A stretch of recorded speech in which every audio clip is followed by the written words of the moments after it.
আমরা বড় হতে হতে কবে যে নিজেকে হারিয়ে ফেলি টেরই পাই না। ছোটবেলায় একটা ঘুড়ি উড়লেই খুশি হতাম, একটা চকলেট পেলেই দিনটা ভালো হয়ে যেত। তখন আমাদের চাওয়াগুলো ছিল অনেক ছোট, তাই আনন্দগুলোও সহজ ছিল। এখন বড় হয়েছি, চাওয়া বেড়েছে, ভয় বেড়েছে, লোকে কি বলবে এই আশঙ্কা বেড়েছে। আমরা সারাদিন দৌড়াই, একটা ভালো চাকরির পেছনে, একটা ভালো সম্পর্কের পেছনে, একটা পারফেক্ট জীবনের পেছনে।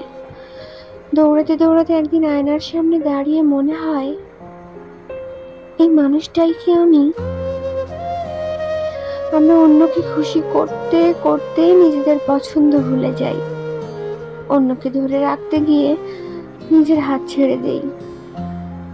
তাই মাঝে মাঝে থামতে হয়, এক কাপ চা নিয়ে বারান্দায় বসতে হয়, নিজেকে জিজ্ঞেস করতে হয় আমি আসলে কি চাই।